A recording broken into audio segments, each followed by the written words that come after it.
I can see AB Sylvia. She's joining us as well. So just so you know, the call is being recorded, and it's recorded so that we can share recordings with you at the end of this meeting. I believe that we have your permission to do that. I can see Katerina from Mozambique. Hi, Katerina. Thank you for joining us all the way from Mozambique. I can see Mahilet from Ethiopia. Thank you so much for joining us as well. I can see Valerian from Kenya. Hi, Valerian. Thank you for joining us all the way from Kenya.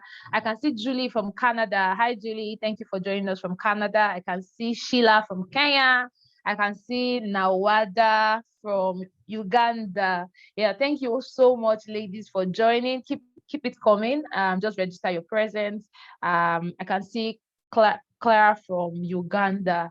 Thank you so much for joining, everyone. My name is Blessing. Like I said, I lead Women Techsters Initiative, and I am excited to be here today.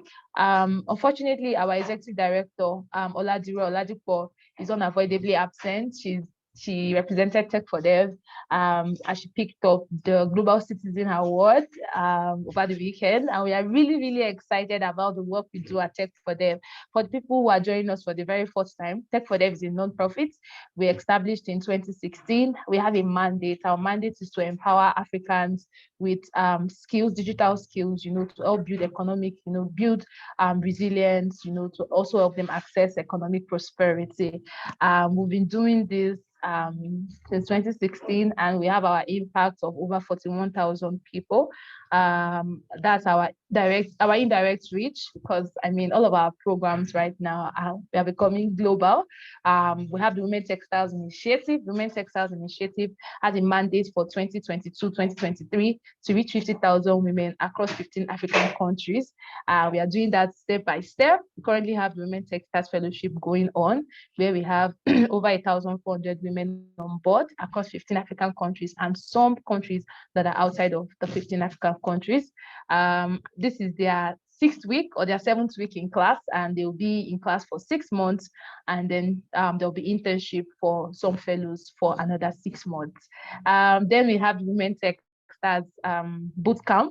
The bootcamp, so I have great news for everyone who is joining us. The Women Techsters Bootcamp, we did Bootcamp 2.0, we've done Bootcamp 2.1. Bootcamp 2.2 started on Monday, and we have Bootcamp 2.3. The call also went out on Monday. If you are looking out for a good place to start your career journey, the Women Techsters Bootcamp is a great place to start. There are 5 learning tracks. We have the software development, we have product design, we have product management, we have cybersecurity, and we have data science. And guess what? All of our programs at Tech for Dev are completely free. All you need to do is go on board, search out for the Women Techsters Bootcamp 2.3, sign up for it.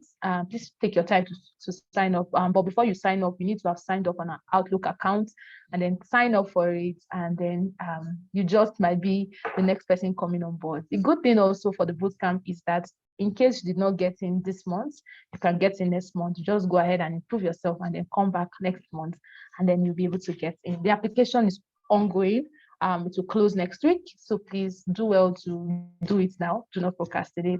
Then we have the Women Techsters Masterclass. We have a masterclass every month. We've had a masterclass on product management. We had one earlier in the month. We had masterclass in September. We had in August.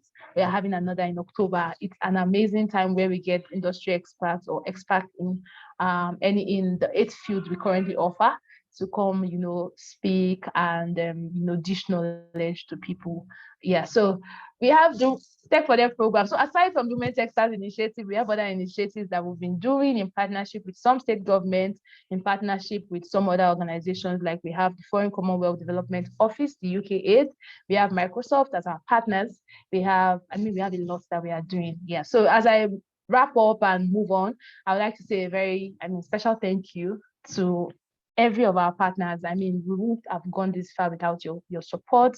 So I'd like to say especially, in no particular order, thank you to Microsoft, thank you to ISDB, that's the Islamic Development Bank, thank you to FinTech Egypt, thank you to Accelerate, thank you to every of our amazing partner that keeps supporting the work that we do. It keeps getting better.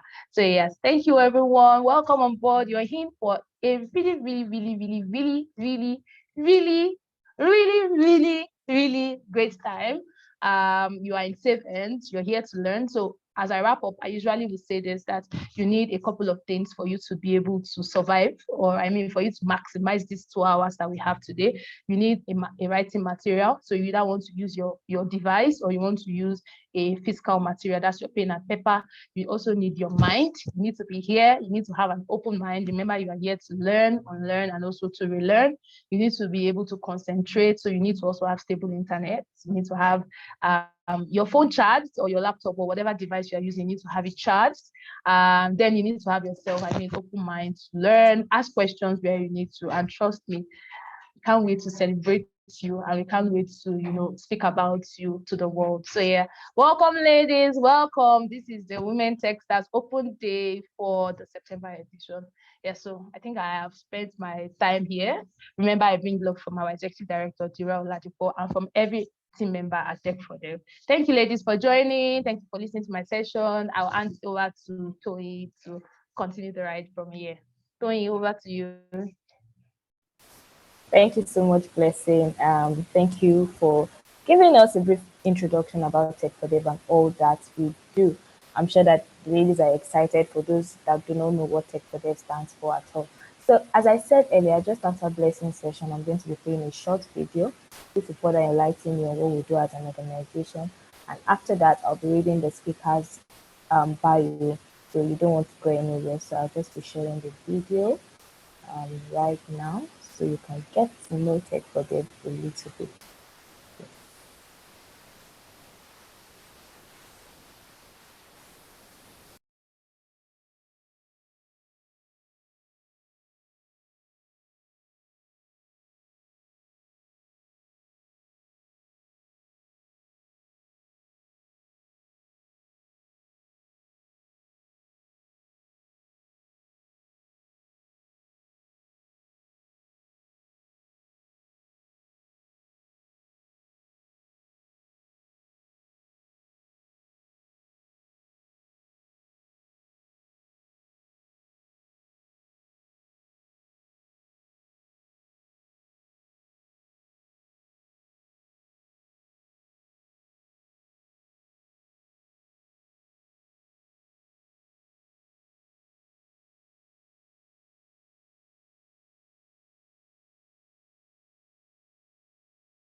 Donating Azure to us, donating licenses to us, and supporting us with other forms of software and hardware to ensure that we're able to deliver effectively on whatever program it is we're partnering on.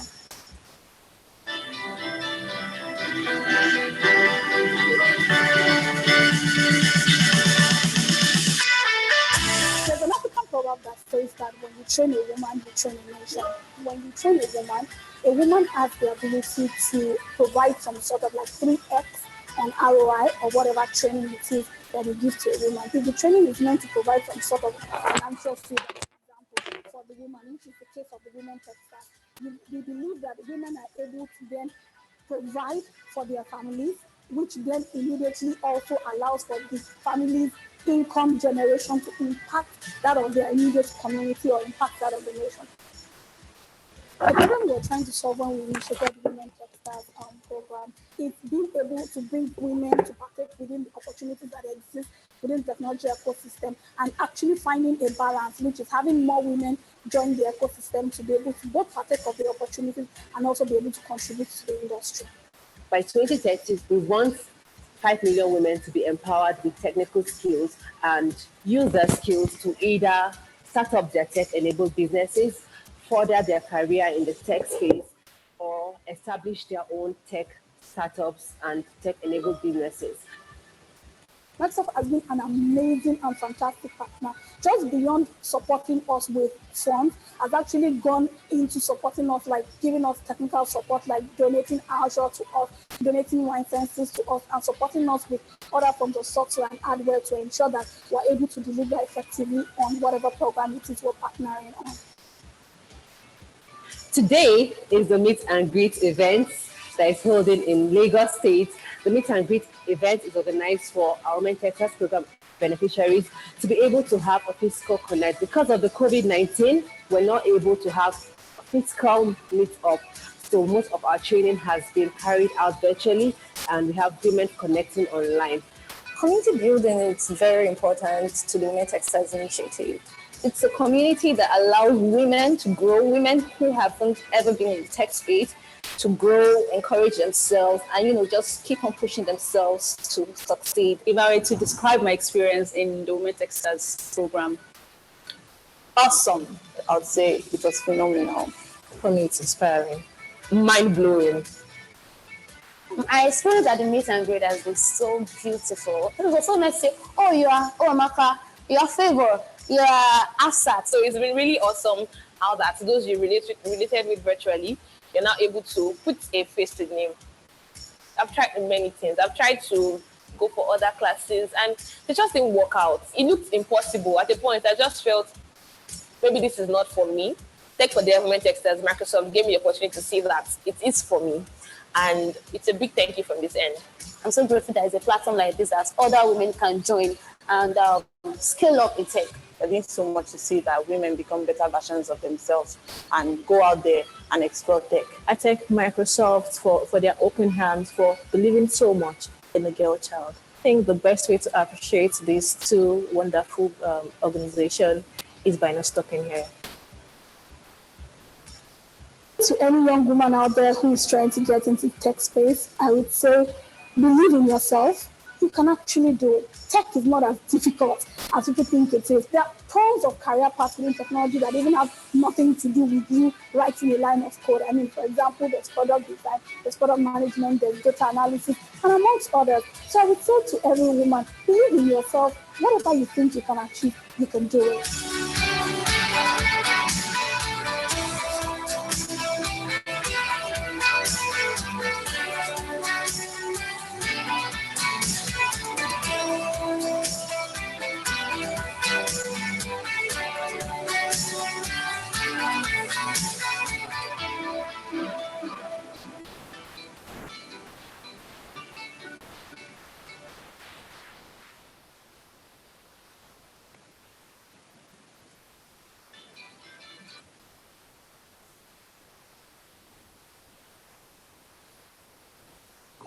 So there you have it. I hope you enjoyed the video and I hope you are motivated to do more. The faces you saw were that of our Women Techsters Fellow from the first Women Techsters Fellowship we ever held. We have some couple of amazing women already on the fellowship program and they are also in their course of training. Hopefully we'll get to hear amazing stories from them once they are done. You can be one of them. We have fellowship activities that come up every year. You'll get to hear more about that much more later on the call. You have to wait through to the end to get to hear about that. So very quickly, I'll be introducing the guest speakers that we have on the event today. I'm sure you'll be excited to meet them all today. So in a particular order, we have Nohan Shaban on the call today. Nohan is a product manager at Noom, and she's also the co-founder of Cost Impact, which is a research consultancy which specializes in research and innovation for tech companies, startups, and humanitarian agencies. She has worked with Udacity, Google, and advised a fast-growing startup and consulted for PTPN, which is a leading financial institution in Southeast Asia. She was also the first product manager at Delivery Associates, where she partnered with 12 US cities to enable a better COVID-19 response. Nohan graduated with distinction from Harvard College with a BS in experimental psychology, and she also holds a master's in public policy from Harvard Kennedy School, where she was a fellow at the Center for Public Leadership and a Venture Innovation Fellow at the Harvard Innovation Lab. During graduate school, she also led and published a research study as an innovation researcher at MIT, focusing on digital health entrepreneurship in Vietnam. Nohan has worked in Boston, Seattle, Cairo, Jakarta, and Dublin. She's passionate about building equitable technology and growing mission-driven business. So Nohan is on the call today, and you get to hear her story of how she got into the tech space and how her journey has been so far. We also have Rehana Tigiri on the call today. Rihanna is a cybersecurity consultant with many years of experience in security operations across diverse industries such as oil and gas, telecom, finance, education, and tourism. She has excellent skills in threat hunting, incident response, vulnerability management, and security awareness. She completed her master's degree at the University of Southampton, UK, where she currently works as a senior cybersecurity consultant at Ernst and Young. She is ambitious and self-motivated, and she has many years of work experience in telecommunications, network administrations and operations, and even information technology. She has proven ability in SOC, threat detection, incident response, vulnerability management, security awareness, risk and compliance. She has a clear understanding of IDS and IPS. Those are cybersecurity terms that you might not be familiar with, but that's good. She's a strong team player with a high level of resilience and a progressive attitude towards learning. Good to have you, Ray Haina, on the call today. We also have Edna Nakajuku. Edna is a software developer and a mentor with 3+ years experience in agile software development. She's a tech enthusiast passionate about increasing diversity in technology and programming, focusing more on women inclusion in the technology space. She currently works at Outbox as a software developer. Her expertise lies in back-end development, and her primary language in the tech stack is Python. When she's not writing a code, she's watching a movie or she's singing. Recently, she has picked an interest in reading novels. Good to have you, Edna, on the call today. We also have Nancy. Nancy will be moderating this session. I'll be driving the discussion at the event today. Nancy is an information security engineer with expertise in application and network vulnerability, penetration testing, and cloud security. She's result-oriented, self-driven, highly motivated, smart, and eager to learn new technologies, methodologies, strategies, and processes. She thrives in a fast-paced and challenging environment where accuracy and efficiency matters. She's a technical trainer and writer in the fields of cloud security and bug hunting. She has led a number of boot camps, not only in Kenya, but also with other organizations in other countries, such as She Code Africa, Diary of Hackers from Nigeria, and She Can Hack in Rwanda. I'm sure you must be familiar with some of those programs.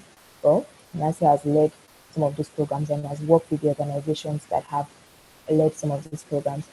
She's a security consultant at SilentSec and also a programs lead at She Hacks in Kenya. Yeah, so there you have it, ladies. We have these beautiful women on the call today. Yeah, I can already see their faces. Thank you so much for accepting my invitation, and I'm super excited. I know that it's going to be an interesting session with you all on the call today. So attendees, don't forget to drop in your questions in the Q&A tab just while they're speaking, so it's easy for them to keep track of the questions, right? Because the chat box is usually loaded with a lot of comments and all of that.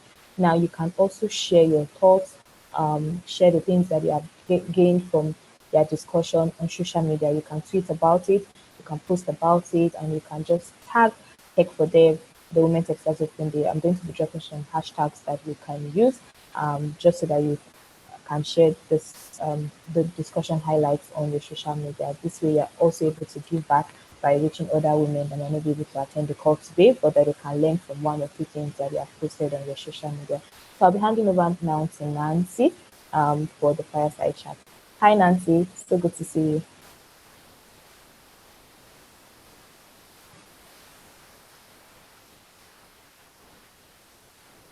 Okay, we can't hear you yet. I don't think your audio is connected. So I want to check that.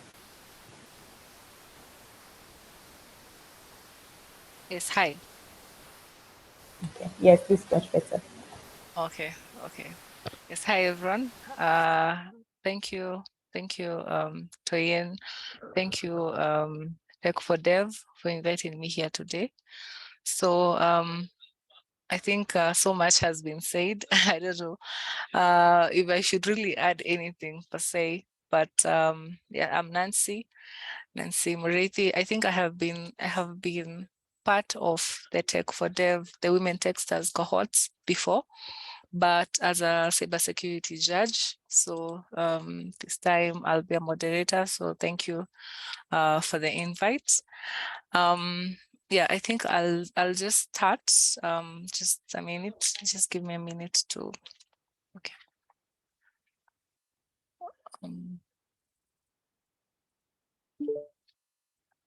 And it's amazing to know that I'll be. I can see the amazing ladies you have in the panel today. So it's amazing. It's a pleasure meeting you all the way from Kenya. I'm sure we also have others. So yeah, like the intro has said, I am Nancy. I work as a security consultant. Most of what I do is in the offensive bit of it. I also do quality assurance where I work. I also work as a programs lead for She Hacks Kenya. So She Hacks is a community of women in cybersecurity, and pleasure. Thank you, Naomi. It's based here in Kenya. We founded the organization 2016, and we have been functional since then. So yeah, I think I'll talk about She Hacks next time. Yeah, just a minute. I'm trying to track something. Yeah. So I think I'll start with Nohan. I hope I got your name right. Yeah, so I've listened to your bio and amazing stuff that you've done so far. Being a product manager, which I know is something women on call would want to pursue. So maybe I'll just jump to the very first question that I would have. You hold a degree in psychology from Harvard, but you currently work as a product manager. So why did you make the decision to transition? And maybe you can take us through how the transition happened. Yeah, thank you so much for the question. First, I want to say that I'm so excited to be here. I am not a morning person. It's 8 a.m. where I am, but I feel so energized and so inspired. So that's the first thing. And it's amazing to see almost 200 participants on the call, and I'm enjoying reading the comments. So I think maybe I can tell you a little bit about myself. I grew up in Egypt, Alexandria, Egypt. I know we have some Egyptians on the call. I was really excited by that.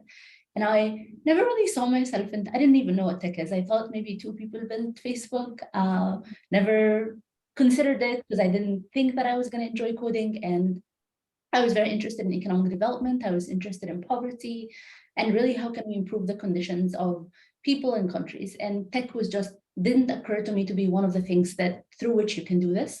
I was a very hardworking student. I worked very hard. I got good grades. And in high school, I actually met a mentor in Egypt who said, hey, you're very smart. Maybe you can work a bit harder on your English and apply for scholarships in the US. I was like, okay, my family cannot pay for schools in America. They're very expensive, but I can apply for a scholarship. And so I worked very hard and I did get a bunch of full scholarships, and I flew alone to the US at age 18. And I was so excited. And I think one of the things I was most excited for is in Egypt, like if you're successful, you're a doctor, an engineer, and I didn't see myself as either. I was very curious about politics, economics, religion, psychology. So I took so many classes and everything. I would go to professors' office hours and ask so many questions. And I was actually fascinated by psychology because it's fundamentally about humans. How do they behave? And if anyone is interested in, if you're interested in anything, people are the core of it. Technology, right? You're building for people. And so it's fundamentally about people. And then I started going to all these career fairs and attending sessions such as this one and listening to amazing women and people share their experience. And I started to realize that tech is not what I thought it was, that tech is about humans, that tech is and should be about solving problems, and that tech actually needs people from different perspectives. So regardless of what you're studying, regardless of what your interests are, we need people who have different perspectives to go into tech. And so I was like, okay, actually, I'm interested in this. And there are a lot of companies out there that are building solutions for healthcare, for financial inclusion related issues, for education. I worked at Udacity, where we do online education for people from all over the world. And it felt like there's a need. It's interesting enough. And there's definitely a space, and we need more women, especially in tech. And that's why I decided to make the move. That's very interesting. I hope the ladies on call, the 200 plus who have joined us for this session today, you're picking pointers that you only need to start. You only need to start. If you have a passion for something, go for it, regardless of the odds and regardless of what people tell you. I like what you said, Nohan, that tech is solution based. So we definitely need people. It's people centered. So my second question would go to Rihanna. I hope I'm pronouncing it right. Yes, Or do I just call you Rihanna? Yeah, yes, senior cybersecurity consultant at EY. She's impressive. So maybe you can tell us a little bit about yourself, maybe how you got started in the tech industry. Okay. Hi everyone. Nice to meet the beautiful ladies here.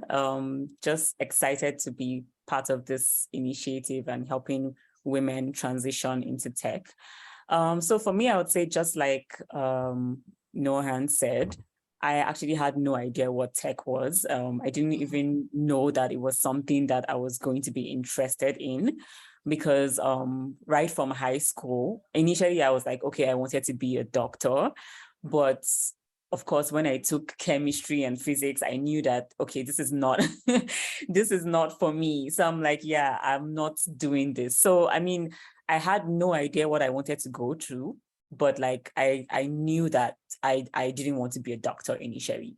So, but I knew that, I wanted to work with computers. I had a curious mind. I just wanted to, find out. I was just very analytical sort of, but I wasn't still sure. So going to my undergraduate, it was a decision of what course do I take, And so I liked technology. I liked computers, but I also liked the business aspect of things. I also liked management. And so I was like, okay, for me to be on the safe spot, the middle ground, I was like, okay, let me do my undergraduate in management information systems because it has a little bit of both worlds. And then, so I did that, and I then realized that, okay, you know what, I'm more interested in the technical aspects of things, although I still like business. And then for me, getting into cybersecurity it was something that it wasn't even a thing back then, right? Like when I first heard of cybersecurity was my third year in undergraduate when I took like a course. I think it was a computer information systems security compliance course. And I was like, wow, this is something really interesting, right? And I'm like, I've never heard of it, but it was intriguing. And it was like, wow, this is something that could actually add value to the world. And, back then it was, the internet was there, but like, it wasn't so widely used the way it is now. So I just was kind of thinking of the future, like, if in the next 5 to 10 years, everything we're doing is going to be on the internet and, the world is going to be more digitalized, that means security is going to be something really big, So I was like, okay, so this is something I could look into. But after a while, I kind of just ignored that part because, like I said, during my time when I was trying to go in, there wasn't really anyone in cybersecurity that I knew. It wasn't just something that you would go online and search for cybersecurity and you would see a lot of resources like you can see now. So I just kind of shoved off that idea, like, okay, there's no point, but I was still interested in it. So anyway, when I was done with my undergraduate, I started working as a network administrator. And then, of course, I did some security tasks here and there. And then I realized, you know what, I want to further my education. And that's when I found like some universities in the UK that were offering cybersecurity courses. And from there, I just kind of took it on. And that's kind of how I got myself to where I am today. So yeah, I would definitely say that I didn't know anything about tech. I didn't know that I was going to go into that. And it just somehow happened. I think I relate so much to your story. Mine, myself, most people in security will tell you I wanted to be in security. I wanted to be a hacker ever since I was 5, which is not my story as well. So thank you for sharing that. I believe we'll touch more on that, especially on the security aspect of it. So my next question would go to Edna. You're a software engineer. I love software engineers because I once tried coding and wow, I respect you guys if you deal with all that. My question, Edna, would be, how did you get into the tech space? Like, what really motivated you to specialize in software engineering? Because there are like so many paths in tech. So why software engineering for you? Oh, thank you so much, Nancy, for the question. So just like everyone, for me, it was curiosity. I actually did IT, so I was exposed to tech, I was exposed to computers. I knew what code was, but from the communities I joined during my university, we had a community in Uganda currently running under the name Jungle Girls. So I joined that community, and through that community, I was actually able to write my very first Hello World. We call them Hello Worlds in the software development world. So from there, I was so intrigued. I was so excited to see my very first application running. And from then, I never looked back. I shared with my friends, I told them, you know what, guys, I was able to write this line of code and it ran. So everyone was so excited for me. They were like, oh, software development, software developer, go girl. So with the help of and encouragement from my friends and family, I was actually able to love software development, and also the communities that I joined, Jungle Girls, I was also able to learn, be exposed to so many other languages that exist. And fortunately, I actually fell in love with Python. For me, it was my first language, and since then, I have had an interest and love for it. And also sharing with other people, because I was able to actually join a community where I was like a facilitator. So I would teach the rest how to write code, introduce them to programming. And that actually motivated me more. The fact that I, a woman, would teach other people how to write code, that also motivated me more. And that is why I am here as a software developer. Yeah.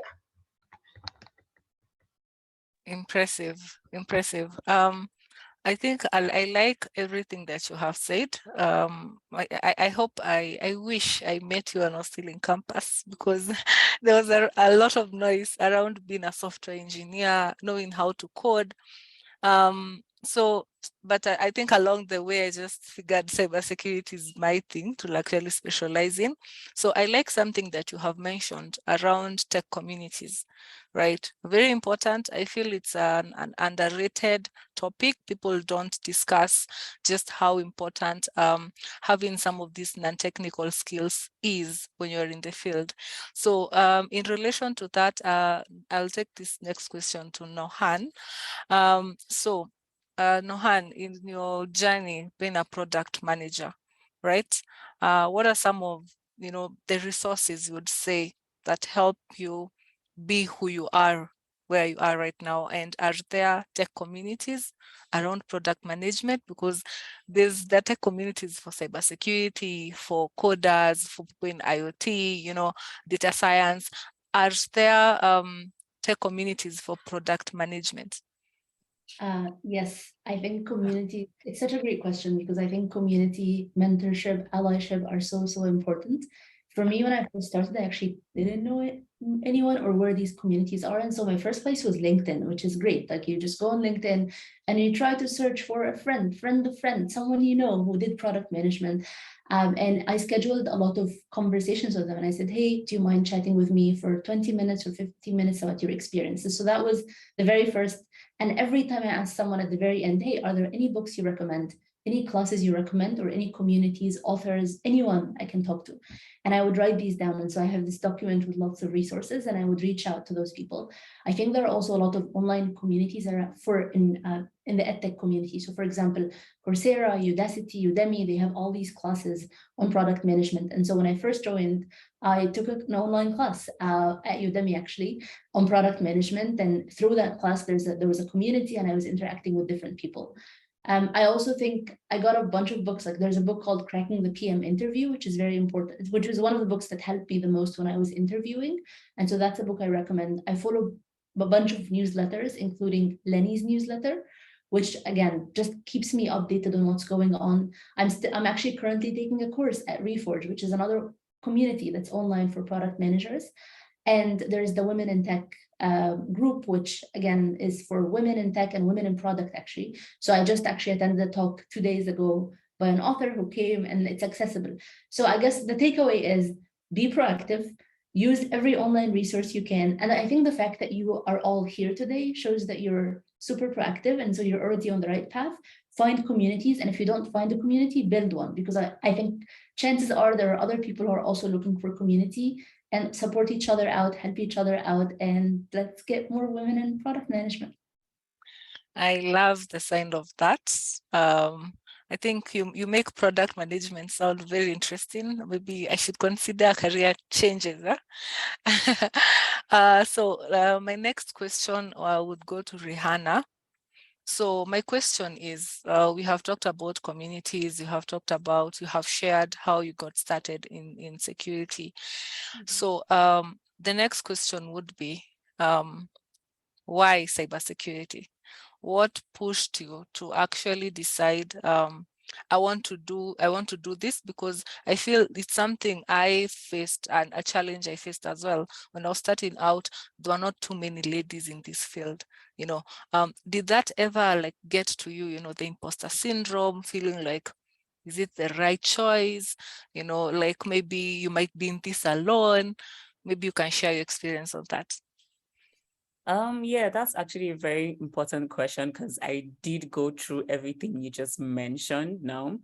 First, I'll say, okay, why cybersecurity? For me, it was just if a fact that I had a curious mind, right? And of course, everybody's always intrigued by hacking. And cybersecurity isn't just about hacking anyway, but that was something interesting to me. And of course, during my undergraduate, like I said, doing that, when I first took that course that had to do with security, information security, we did a project that had to do with cryptography and access control and, things like that. And it was intriguing to me, okay, this is something that nobody has ever really spoken about. Because we were hearing different things like software engineering, electrical engineering, and, all those environmental sciences, but no one was really talking about cybersecurity. And to me, it was this is something that could be huge in years. And I wasn't even thinking about money, because I also had no idea how much cybersecurity analysts would earn or any of that. So I was just more of, this is going to be a serious issue when, I took some of those courses and I realized it's very easy for you to be hacked. It's very easy for, your data to be breached and stuff like that. But just like you said, there weren't so many resources back then. It was really difficult. It was literally I was the only person, or even just female, I knew that was trying to embark on that cybersecurity. And when I eventually found people, they were all males, they were all men, and I couldn't find anyone that was, in the cyber field. And even when I decided, okay, I wanted to do my master's in the UK, in cybersecurity, I was still very much confused. It was between cybersecurity and I think another course, which wasn't really tech related, but just a little bit. And I was so confused and I didn't know who to talk to. I don't think I even had a LinkedIn back then, but I was just like, you know what? I think I can put my mind to do this and I can do this. And so when I was done with my master's in cybersecurity, I was then like, okay, what is the next step? But, even after finishing my master's and finishing with a distinction and, doing very well in the thesis, getting a recommendation from my supervisor, I still felt like I don't know it enough, and there wasn't so many people to talk to about it. I remember in my class, in my master's class, out of, let's say, 40 students, I think we were just 5 to 6 girls in that class from different countries. So it was even something discouraging. It was like, I was like, wow, this is a male dominated industry. What am I doing here? Can I really do this thing, right? And then even after I was done, I was just like, I'm not sure that I'd be able to do it. So at the point, actually, to be honest, I almost switched from cybersecurity to I think it was business analysis or something completely different that I had no idea about, but I was seeing more women in business analysis than cybersecurity. So I was like, maybe there's a reason for this. Maybe I actually cannot do it. And then, so what happened was, back then it was only LinkedIn, right? I only knew LinkedIn. There weren't communities, there weren't things on YouTube that you'd say, okay, let me go out there and talk to people, you know. So I just went on LinkedIn, just searched for people that were in cybersecurity, and I reached out to them, you know. I always tell people that don't be afraid to reach out to people. If you go on LinkedIn and you message 10 people, at least a minimum of 2 people would reply you, you know. These are people that are experienced in the field and they're able to give you a lot more insight and, you know, just help guide you. Because again, cybersecurity is really wide. There are a lot of domains in cybersecurity. So you need to also be sure of what you're interested in and what you're not interested in. So I, you know, spoke to a couple of people and they directed me, and it was easier for me to, you know, streamline what aspect of cybersecurity I wanted to go into. And somehow I just got a lot of opportunities, you know, I networked with a lot of people, and that's kind of where I am today. So I would say that, you know, as a female, going into cybersecurity is not something that you see and you be like, oh, it's a huge challenge, or oh, I can't do it because it's more men there. You can absolutely do it. And I always say you can, anything you put your mind into, you can do it. So that's just it. I'll support your statement by saying something that I think I told myself to actually believe in myself, because even where I work, like the only female in the entire offensive department. So I totally understand where you're coming from. Something that keeps me going is, as a lady here, always tell yourself, if you're in the room, there's a reason why you're there. You have a voice, you know, don't shun it. Don't feel like you don't have, like don't wait for people to give you, to tell you, come and tell you have a voice, do this, do that. No, be proactive, like she has said. So to Edna, like I said, I respect engineers, software devs, software engineers. So that's actually will be my next question. So Edna, maybe you can give us a better overview, maybe a deeper overview of what exactly you do. You know, I'm sure there are words thrown in the internet. I'm a software engineer, I'm a software dev. What does that exactly mean? And what exactly do you do? Like, where as a software engineer? Okay, so basically software development is you sit down, you think of a problem, then think of an idea or a solution to that problem. So that's basically an overview of what I do. So software development actually involves steps, so many steps, which are you sit down, so create a problem, and when you create a problem, you actually have to gather, let me say, requirements. You have to know different stakeholders who are involved. You have to know which people are you solving that problem for. You actually have to know that if I use this language or if I use this technology, I'll be able to deliver faster, or if I actually do this as a team, or if I do it as an individual, I'll be able to deliver it faster or better. So basically software development is sit down, think about a problem, find a solution to that problem, and then the solution is actually you sitting down, writing code, creating an app or a website, or recently, there is what we call AI. You teach robots how to do particular things. So that is all about software development. Yeah. Thank you for demystifying that, because I'm sure when I was learning how to code, I told people I'm a software dev, but I think from your description, I'm sure I was not one. I could only code, but not really offer solutions per se. So my next question would be to Nohan as a PM. Maybe you can share some of the significant milestones you've had in your journey that have really stood out for you, something that you did or something that maybe you have been a part of that has really stood out for you in your career. So like a project maybe I'm proud of, or Yeah. okay. Oh, a lot of things. Let me think about this. I think actually one of the things that I think very fondly of is when I very first started, probably because I was everything you talked about, like the imposter syndrome, not knowing what I was doing. And it was a project that I did in Indonesia. And it was my very first project ever. And we were thinking about introducing mobile banking to women who had never really had a phone before. And so obviously there's so much to learn from Kenya in this. And so there's a lot of reading that I was doing, but I was in a different country. I was taking Bahasa classes, but my Indonesian was not that good. And so there's like a language barrier. I was very new to tech. And so I'm very motivated and very ambitious, but I have all these doubts. And so there's so much that I had to work so much harder in the evening to figure out what I was supposed to do the next day. But I remember just going to villages around Indonesia and rural Indonesia and designing user surveys and interviewing all these women to learn more about their businesses and small businesses, and then bringing this back and synthesizing the learning so that we can build a product. And it was lending and mobile payment that actually suits them. And some of these women could not read and write. And so it was very challenging. Like in Silicon Valley, there are so many assumptions that people read and write and people, use phones and they use smartphones. Whereas in rural Indonesia, like I have to unlearn all of this and really think about what's actually happening in the community. How can I talk to this person? Who can I learn from?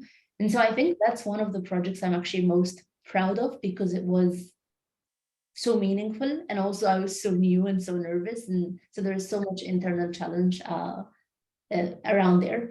But I do think it does talk about what a PM does, which is a PM thinks about why do we do certain things. So identifying a problem in a community, a problem that people face, and then thinking about creative solutions. And so through interviewing people, through understanding what's going on, through understanding who are the competitors, what are the options we have, coming up with ideas that we can potentially prototype, and then figuring out, okay, how do I test this?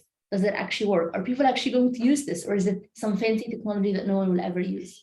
And then actually building it. And so there's a lot of work.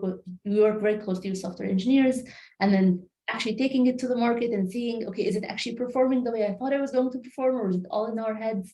And then iterating. And so I think it's a very creative process. And it's very people-centered, and you work with designers and marketers and software engineers and legal to make sure that it's legal. And so it's very exciting because I work with a lot of different stakeholders. And I think across my career, like right now I work at Noom, which is a healthcare product. And so that's one thing. Udacity is another company that I felt so proud of, because we were doing online education. And we actually partner with the Egyptian government to offer scholarships to Egyptian students who are interested in tech careers, right? So there are thousands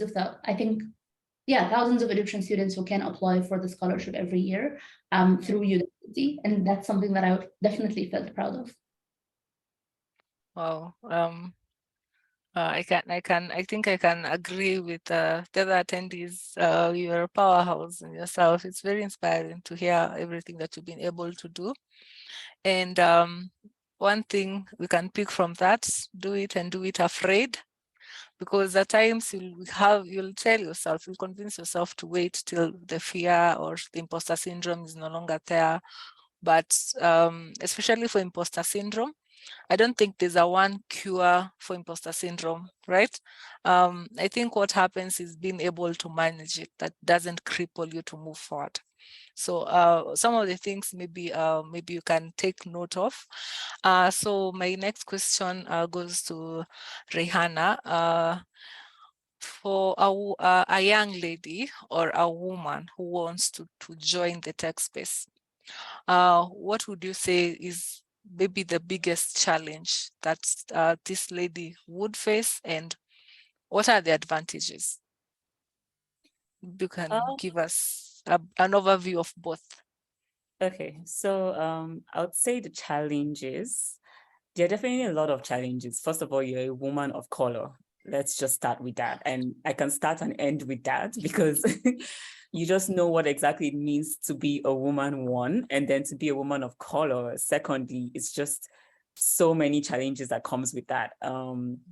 And sometimes even when, you want to, so I'll just say, okay, starting with when you want to actually transition into tech, just being a woman alone and knowing that, this is like a male dominated field, you're already feeling like you're disadvantaged. You're already feeling inferior. You're feeling like, whoa, I cannot do this. This is something too technical for me, right? And there's always this misconception about how women are not as competent, or their skills are not as great as men. And just like you said, Nancy, you said in your team, I think you're the only female or something like that. And I can relate to that because in all the places I've worked in, in a team of like 9 to 10, I think we're only just 2 girls, right? And so for every time, you have a second girl in your team, both of you are excited, like, oh, you're also a girl, oh, you're here, it's something to be happy about, right? Because you don't get to see it every day.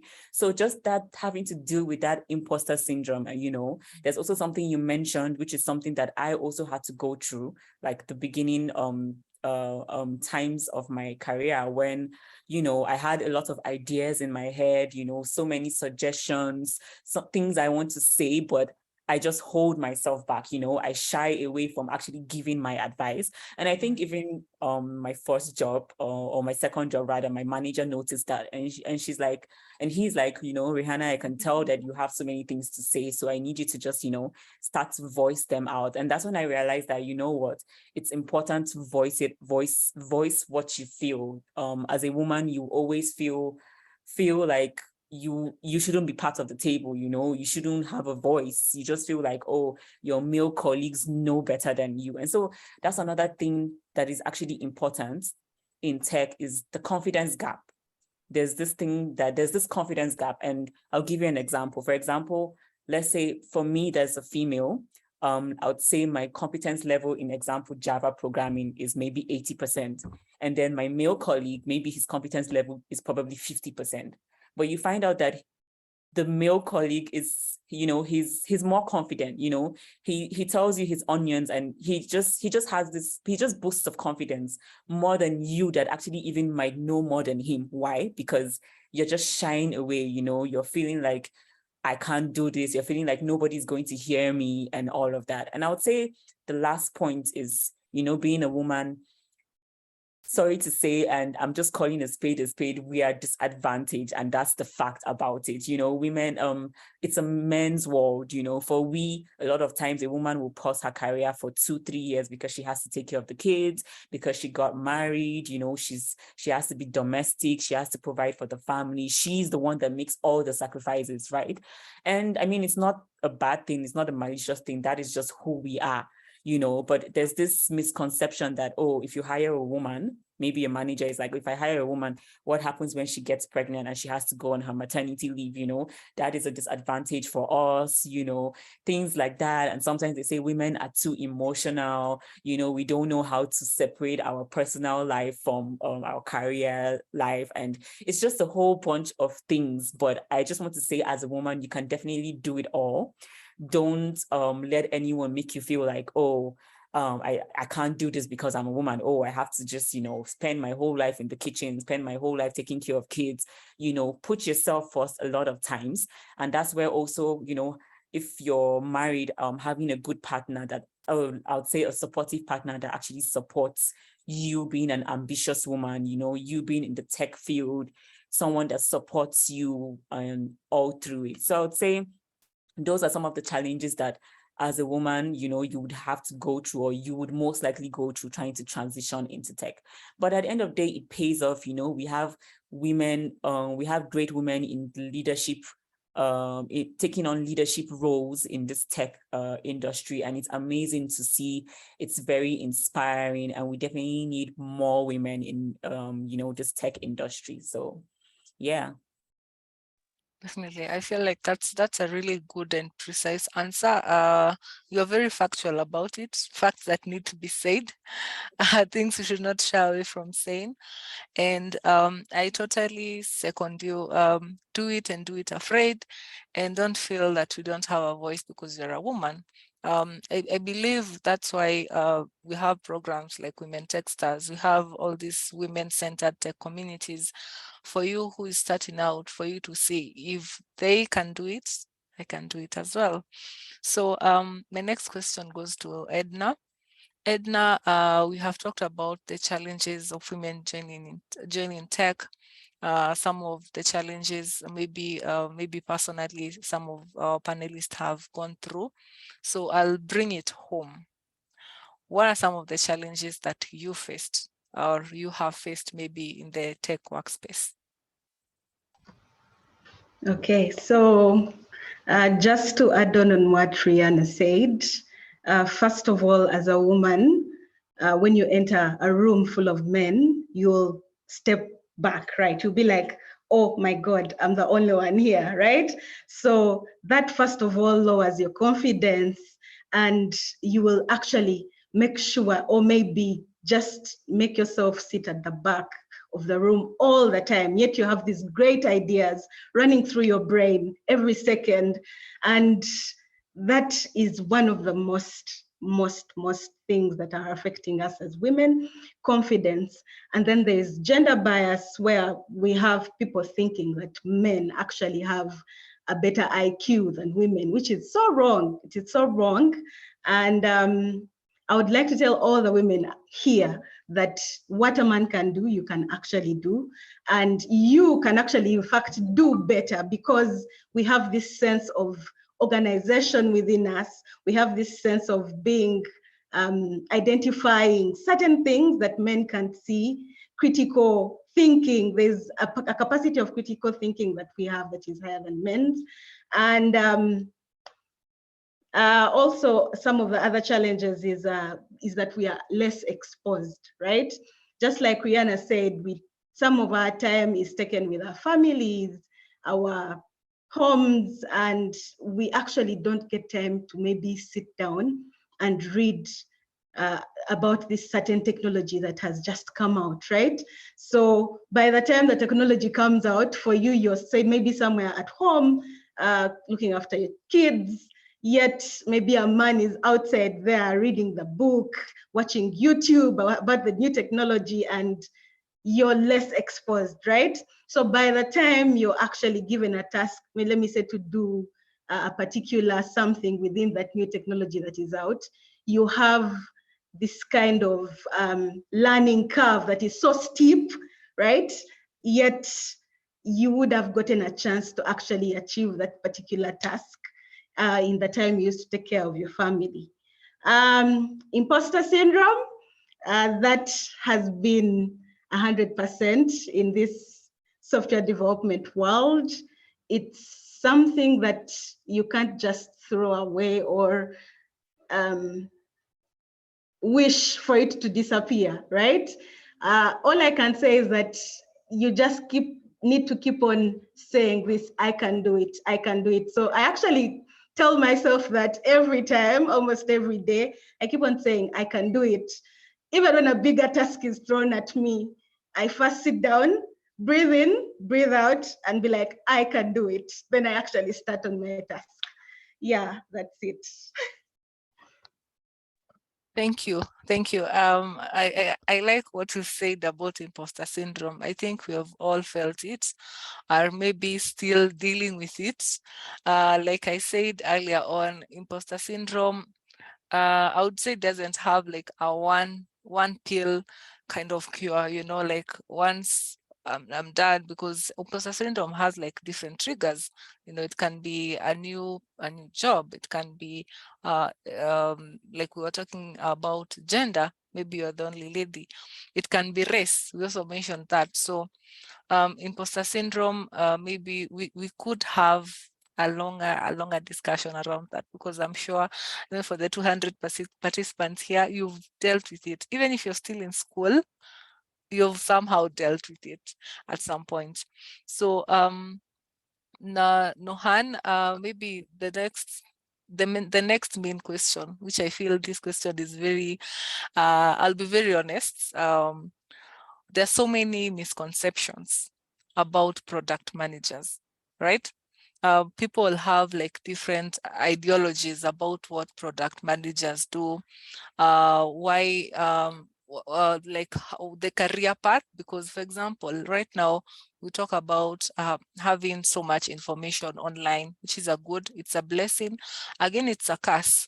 Like for example, if I type how to be a product manager, you'll get like 1,000 links, maybe 50 or 90% of them telling you something that's totally is in contrast. So maybe you can, what are some of the misconceptions maybe you have encountered people have about product management, and are technical skills important for product management? That's another question people ask. I'm dealing with software engineers. I'm like maybe the central for software engineers, designers, all these people.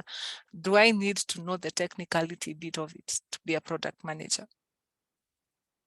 Yeah, that's a great question. So, okay, let's take a step back. Why do companies hire product manager? Of course, companies are different and their technology is different and their market is different. But I think a company or a startup would hire a product manager because they need someone or a set of people to really think about how can we drive value to the business? How can we make sure we're building the right product and building it in the right way? Okay, so this is like why a product manager exists. You can imagine that in a company that's building an education product versus Google Maps, which is a product, versus a healthcare product, they're thinking about different things. And so I think even within product managers, there are different types of product managers. So there are product managers who do more platform stuff. So maybe more migration or infrastructure type projects. There are product managers who are maybe interested to work with enterprises. And so they do more like enterprise product management. There are product managers who are excited about people, and so they're interested in consumer product management. Like think about the product managers who build Instagram or Snapchat. They're not working with companies, they're thinking about people all the time. And so I think product management is very new, and so it's a bit still unstructured, but I feel like there is starting to be some disciplines within product management. So that definitely exists. Of course, there are some product managers who have had technical experience, and a lot of them would tell me, like some of my friends, that it does help them in communicating with engineers, especially if the nature of the product is very technical. But I would say more than 50%, I think that's the last stat I read, of product managers are not technical. And so they have studied different fields and they're more interested in the business side of it and the design side of it. And so as an example, in my previous job, a product manager on my team was actually a teacher, and he was very interested in education. And then he became a content writer. And so he was doing a lot of content writing for tech companies and curriculum management. And then he started working with product managers and he was very interested in it. And so he took a bunch of classes and he pivoted into product management. So here is an example of someone who does not have the technical experience, but was able to work in an adjacent role and then make the transition. Another friend of mine did policy and then she also pivoted. Another person I know was a designer, and then she's like, actually, I enjoy product management more than design. And so she also pivoted. But I also know people who studied software engineering, maybe they didn't enjoy coding as much and they wanted to work with different stakeholders, and that's why they pivoted. I think in summary, product management is very diverse. It's a bit of a nascent field. And so I understand the confusion, but fundamentally, there are some skills. So that is like, are you someone who enjoys being really strategic? Do you enjoy thinking about the vision? And can you draft a very compelling vision? Do you enjoy working with designers and engineers and different stakeholders? Are you someone who's okay with being on meetings and pulling everyone and making sure that everything works together? Do you enjoy alignment, right? Because you have to get everyone to do things. You don't know how to code. Maybe you do, but you're not the one who's coding. You work with a designer, you're not really designing, but you have to make sure that you're working with people and that you're building alignment. That you have a lot of user empathy. And so you enjoy and really do try to understand people and where they come from and what their problems are. So yeah, I feel like it's a long answer, but it's probably because product management is complicated, as in there is no consensus. But I would say that's the beauty of it, because it means you can carve out a place for yourself and define it for yourself. And it needs people who are proactive and curious to actually carve out that space. let me know if you have, if anyone has any more questions about product management, definitely let me know. Thank you. I think you have actually demystified. I think I also had a very wrong idea of what product management is all about. So thank you so much for demystifying that. So maybe the next question I'll ask Rihanna is, for women who want to get started, you have talked about the challenges. You have talked about do it and do it afraid. You've talked about how exactly you've shared your journeys, how you got started in tech. So maybe you would tell us what in your opinion would you say are the common misconceptions women have about working in tech, and how can we address these misconceptions? Because I believe this is still a mentality that people have, that I'm a lady, I shouldn't be in cybersecurity, or I'm a lady, this is the only match I can do. So what do you think should be done to actually maybe help us get rid of these misconceptions and get more ladies in tech? Okay, so there are so many misconceptions, like I mentioned earlier, and honestly, a lot of them is going to be really hard to bypass or try to change. But I would say one thing is just know that just like Edna said, you just keep saying, I can do it. When the imposter syndrome comes in, just keep reassuring yourself. Something that also helps would be getting mentors, people that are like accountability partners, people that, when you're about to throw in the towel, when you're about to give up, because we've all been there, we've all been in phases of our lives where we're like, maybe we're trying to learn a new tool, or trying to learn a new programming language or scripting or something, and we're really just tired, and we're like, you know what, I can't do this, maybe this isn't for me. Sometimes we're at that phase where we're giving up, and you just need that one person. Doesn't have to be so many people, just that one person that can hold your hand and tell you, you know what, okay, take a break and focus and refresh and come back. Somebody that can push you, somebody that can, give you wise words and just, help you out. So mentors are really important as well. I would say a community as well.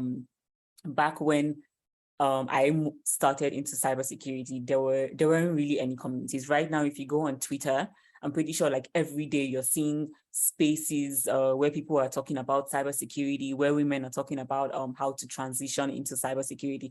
It's just nice, seeing other women that just like you, that are unsure, or maybe are feeling not competent enough to go into cybersecurity or into tech in general, and just seeing like-minded people like you. There was, I think, a couple of weeks back, I saw on Twitter where they were trying to look for I think study partners or something like that. I didn't have that during my time. Every certification I took, I just went online, got a textbook, and I just had to discipline myself and give myself a timetable to reach that goal. But I can imagine if I had what's it called, partners or study partners, or people that would read one chapter together, would study together, would answer questions together, maybe write exams together and stuff like that.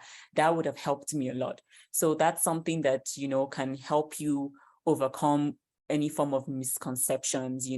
And I'll just say, as a woman, it's really difficult to balance. It's just that whole work-life balance is really difficult. But I would like to say you shouldn't just give up. You try to integrate both lives.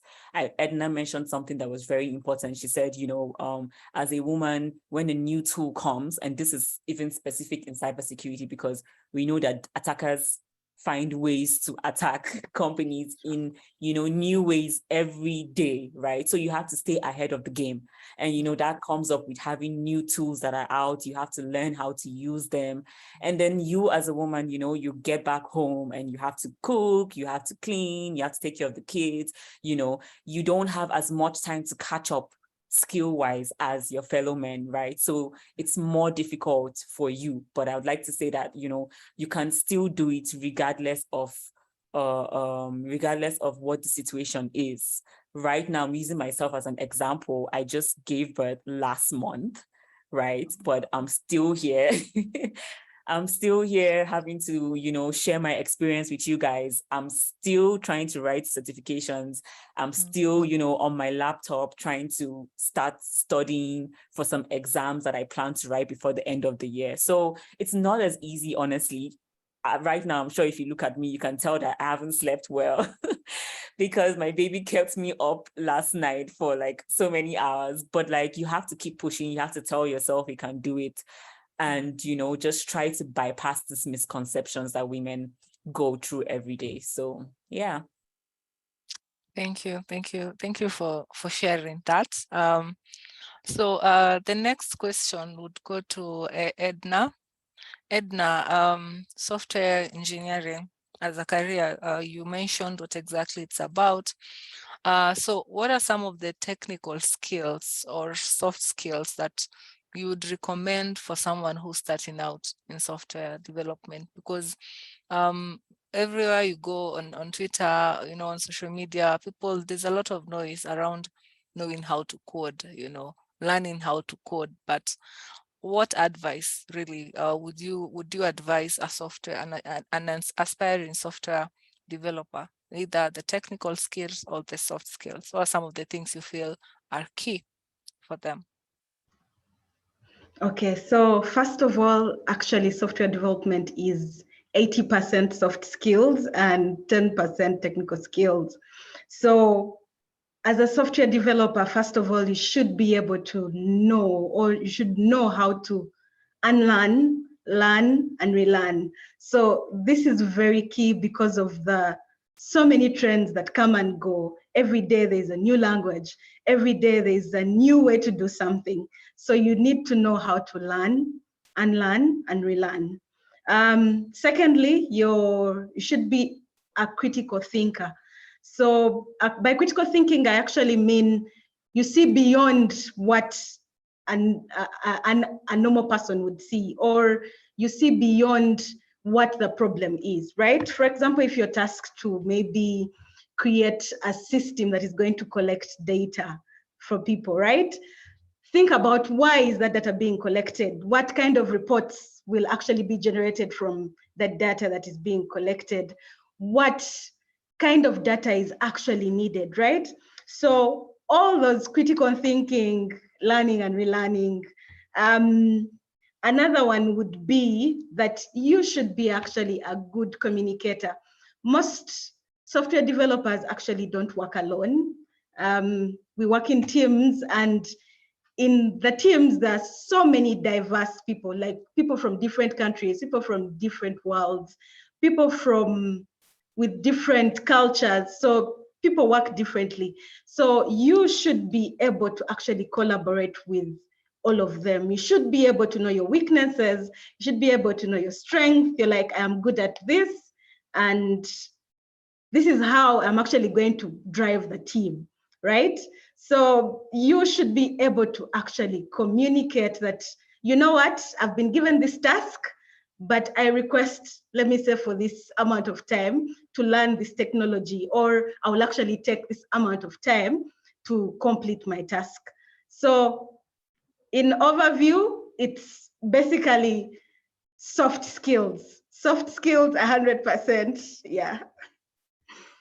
Thank you for emphasizing that, because especially in tech, there is an overemphasis on not only having the technical skills, right? That if I'm good technically, I don't need to have the soft skills, communicator, teamwork, and all that. So thank you for highlighting that, because that's also something that is insecurity. There's still people who have an idea that cybersecurity is all about hacking. I need to be a very technical person. But even Rihanna can confirm that there are roles in security that are not technical at all. So yeah, so as you're almost wrapping up, my questions that I had to Nohana, the last question that I'll ask you, what's your final word? Like what advice would you give girls and women who are starting out in tech, either as a product manager or maybe starting out in another path in tech? what word would you tell them? Yeah, first of all, I want to say congratulations, Rihanna. This is amazing. And the fact that you shared this, I feel like that's so inspiring. And yeah, thank you for sharing. You do not look tired at all. I think you look like you're so prepared and so eloquent. And I see so many comments about it. So I just wanted to say this out loud. And yeah, I thought about I think there are a couple of things I actually want to add because I love the point around accountability partner.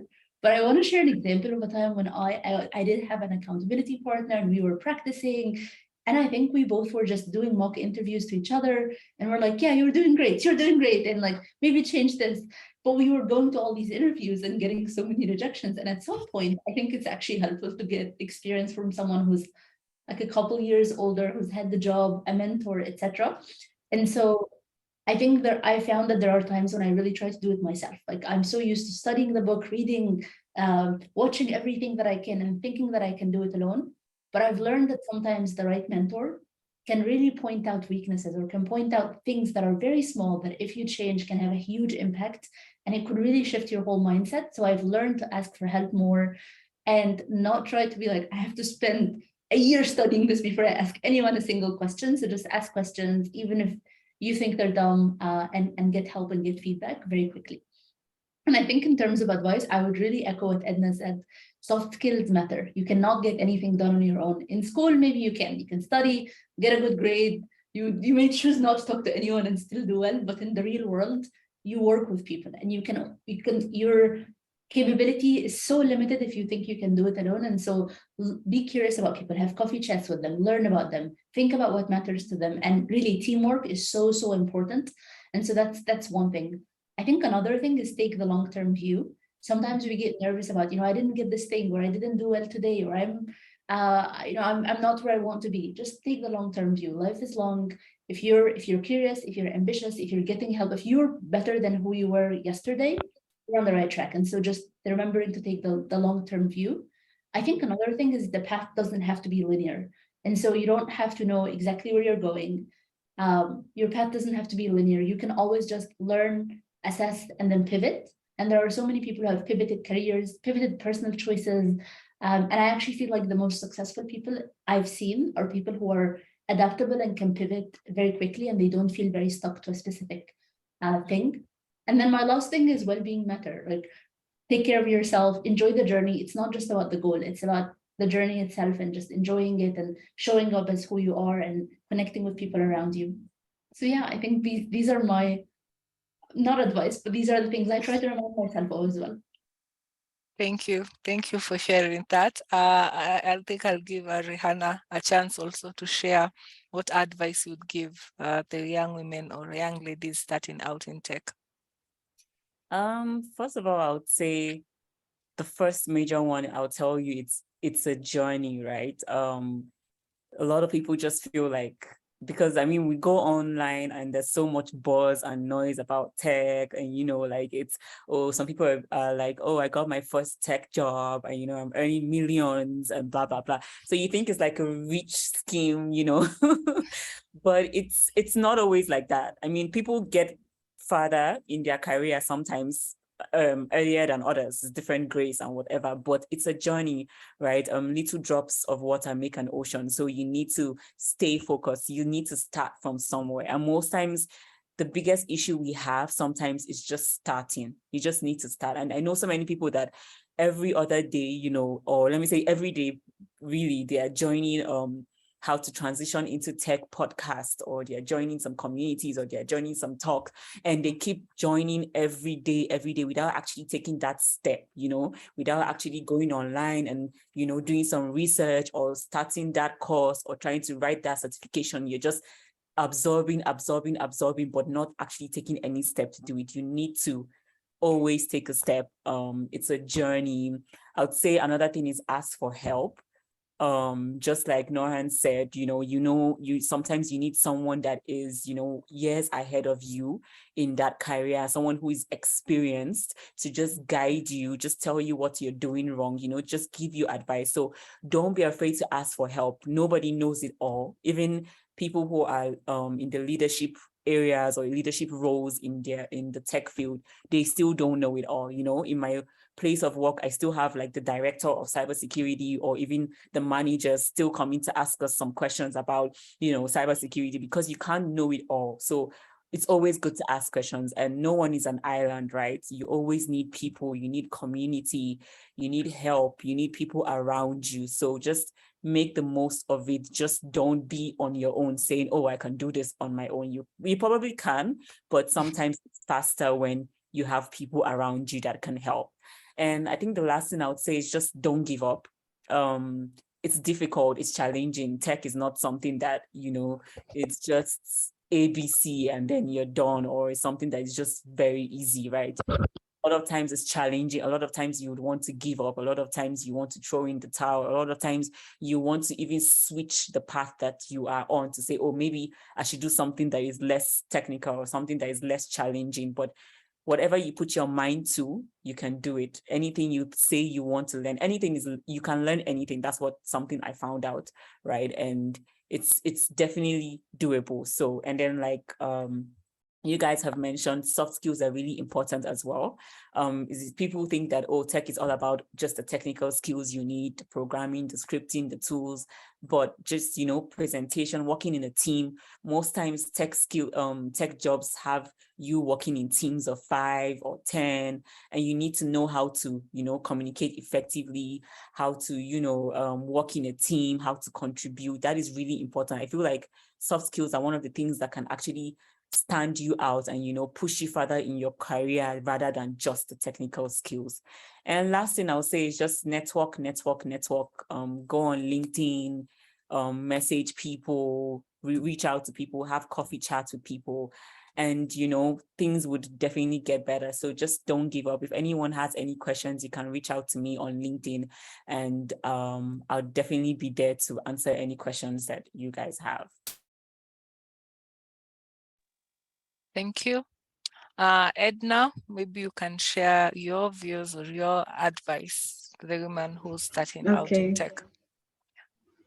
Okay. First of all, I would like to re-echo that it's okay not to know, right? And when you affirm or get to know that you don't know, ask.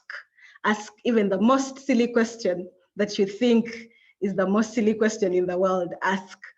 Have a deep yearn for knowledge.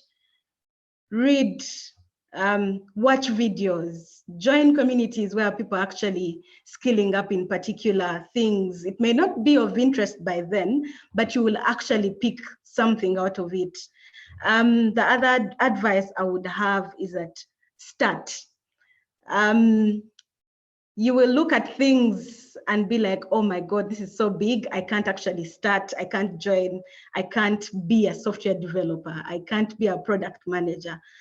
Once you start, you will actually see that things will keep on becoming easier and easier with time. You will get acquainted, you will get knowledge, you will get all these skills that will actually help you achieve your big dream of becoming a software developer, of becoming a cybersecurity manager, of becoming a product manager, and etc. Yeah, that's it. Nancy, you're muted. Nancy, you're muted.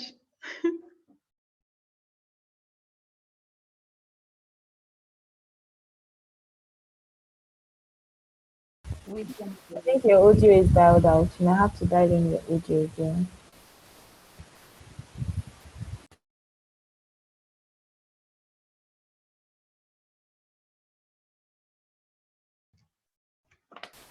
Not sound yet.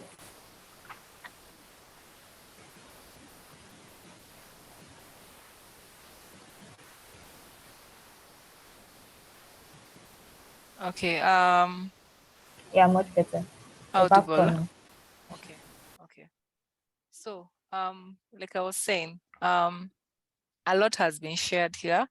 I hope for our attendees, you've been able to take key points of what has been shared, because these are some of the things you might not get out there. Those are some of the things, some of the discussions that people will not have, you know, like Rihanna said, there's a lot of noise around being in tech, you know, being in tech and you're a millionaire, you're making all this mad cash, but there's still so much that's left unsaid and that has been addressed here.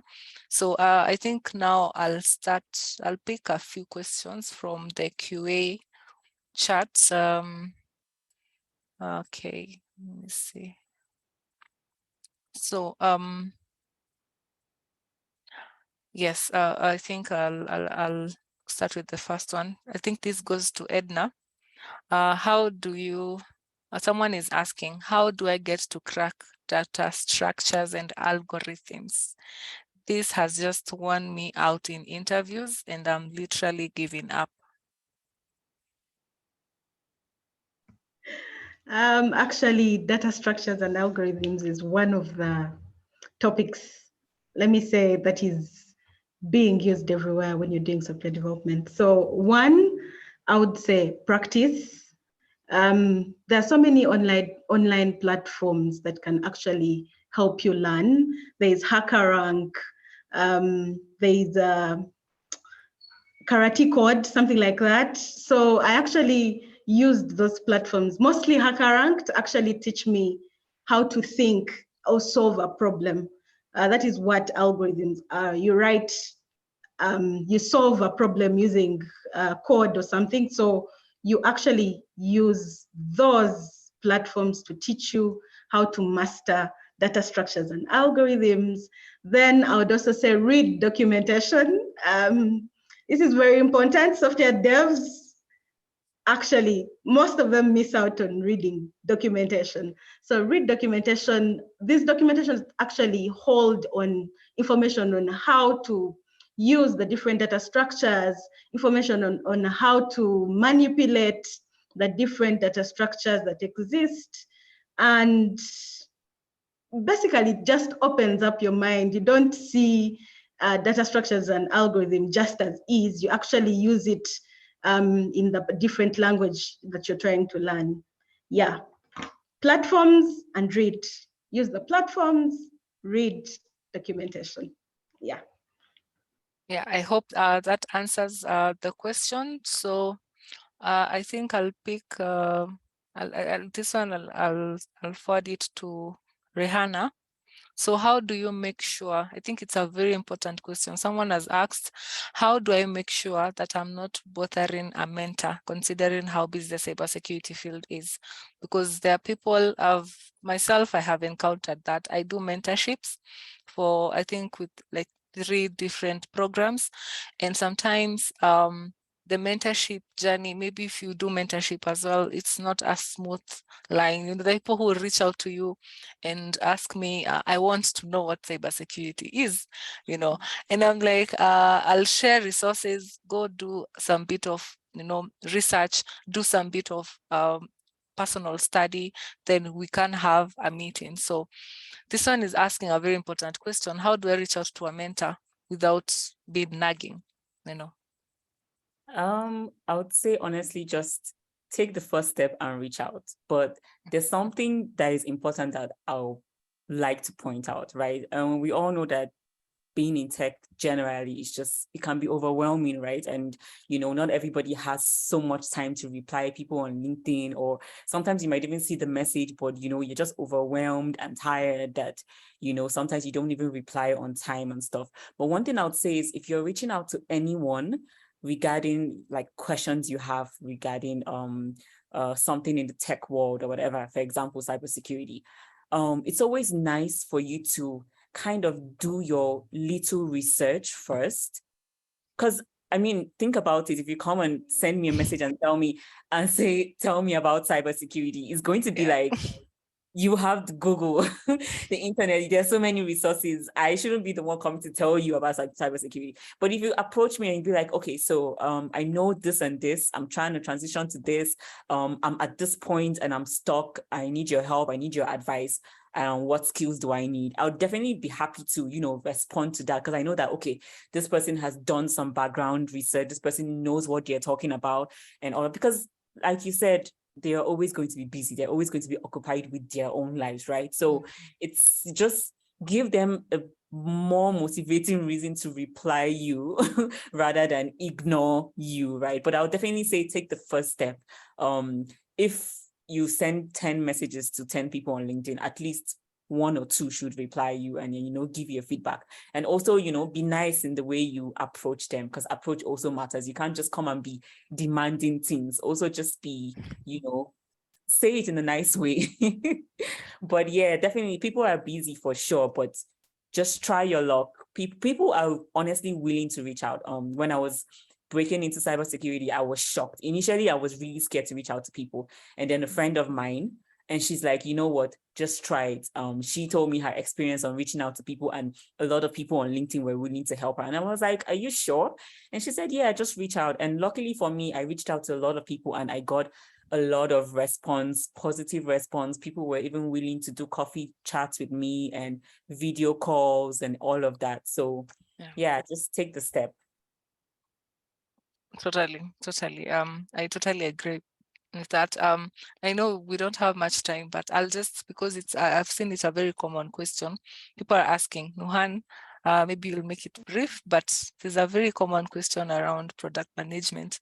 What are some of the skills that like companies look for? How do I get started? I've seen that question quite repeated often. Yeah, I'll answer this. I also how do I share resources with the audience? Because I do want to share some resources on templates for how to informational interview. I think the previous question is so important, and I love mentorship, and I get so many emails. Half of them are, I need help, or give me a job, or it's clear that this person has done no research. And I do want to say that there are so many templates out there if you don't know how to approach, but be grateful for their time, because they're taking time to mentor you. Be specific about the ask and do your research, because I was surprised at the number of emails I get where it's clear that the person hasn't, but when the person has done the research, I get so excited. I'm like, oh wow, like someone has actually, they know that I've made this decision and they're curious about this specific thing, and they're not just sending me question marks as a way to remind me. They're actually following up politely. So just I want to echo everything Rihanna said. And I actually feel like this ties to the question of how to get into product management, because if you want to get into product management, it's really, really important that you have coffee chats with different PMs or people who work close to PMs at companies or startups. And so everything Rihanna said is extremely important. Be polite, make a list of, I literally start a spreadsheet whenever I am trying to get a job or an internship. I write the names of all my dream companies. Like, these are places that seem really interesting. Here's why they seem interesting. Maybe the mission is interesting. Maybe there are specific problems that I'm curious about. And here are people I found through friends of friends, alumni, or just people on LinkedIn, honestly, most of the time, who I can reach out to. And I try to reach out to them and say, hey, my name is Norhan. I'm very curious about X, Y, and Z about your background. I was wondering if you'd be willing to chat with me for 20 minutes. And then I have these conversations and I go in, I do a lot of research before I go in, and I ask them questions about their career journey. How did you get into this company? What does product management look like in this company? What does your day look like? If I'm interested in your company, how do I, what advice do you have for me? What can I read? And I actually think the best way to get a job is to have these conversations, because then you're actually learning from people who are going to potentially hire you, which is why I think networking is really important. So that's, I think, one thing. The other thing is the book called Cracking the PM Interview. I found it very helpful because it dives deep into what does strategy look like? What does vision look like? How do you use data to drive decision making? What does that look like? What does collaboration with designers look like? So that's one book I read before I even entered product management. I also took an online course. And again, it doesn't have to be a course, but I personally learned from courses. And so learning about Airbnb, Uber, examples of companies out there and how they did product management was very helpful.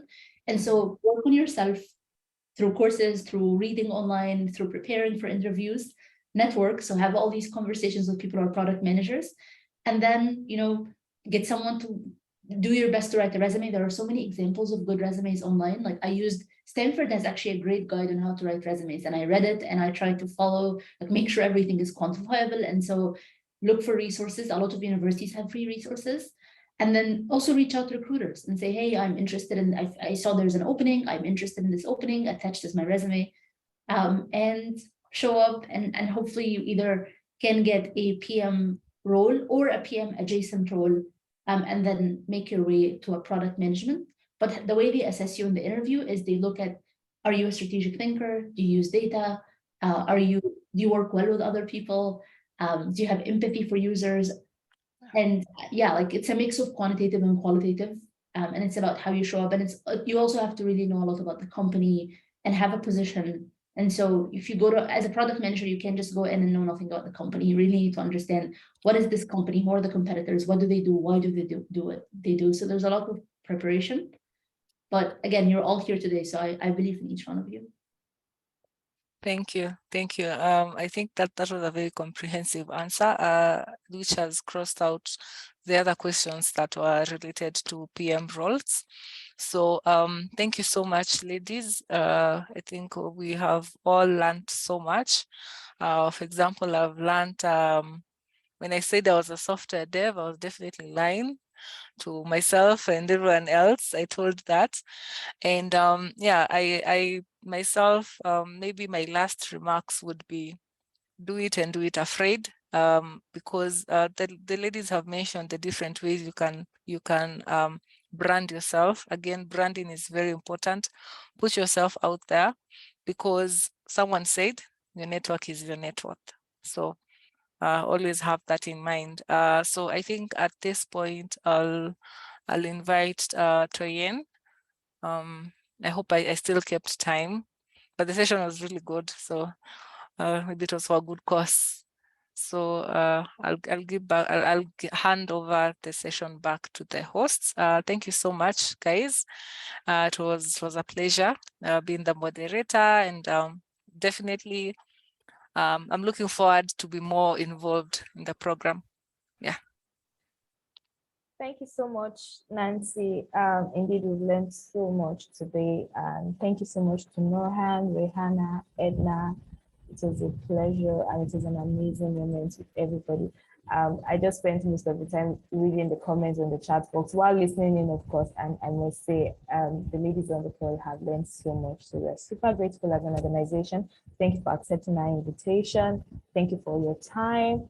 It was amazing to find out, you know, when we invited Rehanna, we had no idea that she had such a tight schedule, and just hearing this makes me feel so emotional. Like, thank you so much. It means that you're passionate about what you do, and we're super grateful for that. For some of you that have some questions, it's good, it's fine. The recording will be sent to everybody's email, just so that you can go over it and, you know, get more clarity if you need to find out more, right? So you can just go over the video and you get to learn more. Yeah, so very quickly, I'll be running you through what we do as an organization at Tech for Dev and the initiative called the Women Techsters. Now, the Women Techsters initiative, as Blessing had said earlier, if you're able to join in from the beginning of the call, is one which has a mandate to reach out to 50,000 women across 15 countries in Africa this year. That's our mandate for this year, right?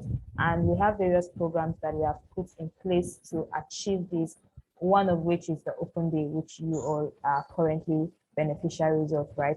We have advocacy programs, empowerment programs, you know, just so that we can get to reach a couple of people, a couple of women, and get to change their lives for good. Now we have what we call the Third Girls Drive. Now this is an advocacy program that reaches out to young girls in schools, you know, from the age of 8 to 20. And the advocacy program is tailored to helping these women make informed career choices when it comes to STEM education. We discover that there is a lot of gap in the gender biases between the girls and women in STEM education. We find out that very few women are encouraged to take STEM as a career choice, and hence the grassroots program called the Third Girls Drive. So we go to schools, we go to community centers, institutions, and educate young girls on the advantages of STEM education, how that we change the mindset that you have to be a guy to learn anything like engineering or anything in the sciences. You know, we just go to empower empower their minds and make them, just have that freedom of choice so that they are not belittled by a particular mindset or something. Yeah, so in commemoration of the International Day of the Girl Child, which is coming up on the 11th of October, got an amazing news for everybody. So we'll be hosting the Tell Girls Drive Advocacy Program. And this is amazing because you can also get to participate in the program, right? You can decide to host an advocacy program in your community also. We'll be putting out a form to call for volunteers if you're interested in leading a drive in your community and reaching out to schools in your area, maybe a school in your neighborhood or anything. You're going to get a step-by-step direction on how to go about it. And we promise it's going to be an exciting moment. So follow us on social media to be sure when you can start registering to be a volunteer and to be able to follow through. Now, the next program we have as on the Women Techsters program is the Women Techsters Open Day. Now, the Open Day is a virtual advocacy program, which you're a part of right now, right? We get to invite amazing women on the call. We get to share their experiences in the tech space, how they have, the challenges they have faced, what they have learned, and every other thing that you can get to think of. I'm sure you've had a first-hand experience. And then we have the boot camp. I've seen a lot of questions about the Women Techsters boot camp on the call today. And I'm so excited to tell you that we have the cohort 2.3. I'm going to be posting the link for that right now, just so that if you're interested in registering, you can go ahead and register for the Women Techsters Bootcamp. Now, the bootcamp is a 2 to 3 weeks training where you get to try your hands on the basic details of 5 learning tracks for now, right? You get to check if do I want to go into cybersecurity software. It basically teaches you the basic, allows you to have an experience of what it feels like, right? And then from there, you can take up further intermediate studies. Yes, that's the Women Techsters Bootcamp for you.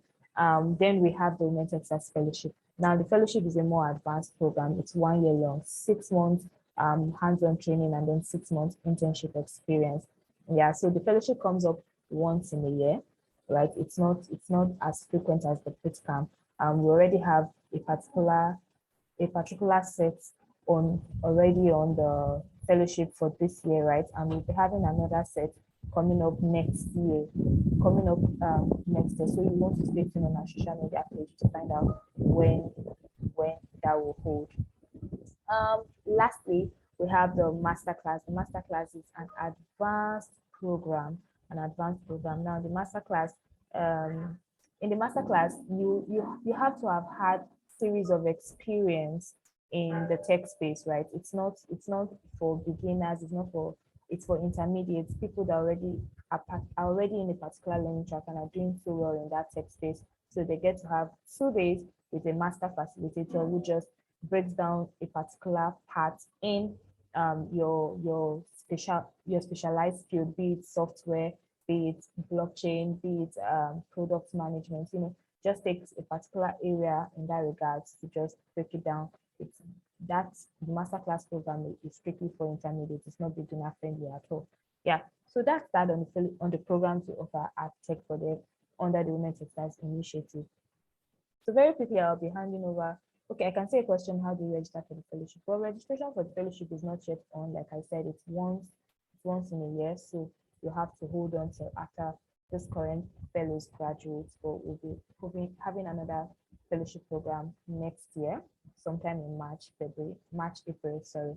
So you might want to cross your fingers till then. But till then, you can try out the bootcamp program, right? Yes. So do register for the bootcamp for this month, for this cohort 2.3, and I wish you all the very best in your registration and hope that you make informed career choices. Yeah. If you have any questions about the bootcamp, you can reach out to the bootcamp email, the BT bootcamp at techfordev.com. So I'll be handing over to my colleague who's on the call today, and he'll be making a very quick announcement. Is Usman Gafar, Digital Media Associate at Tech for Dev. Hi, Usman. Hi, Usman. Can you hear me? Okay, perfect.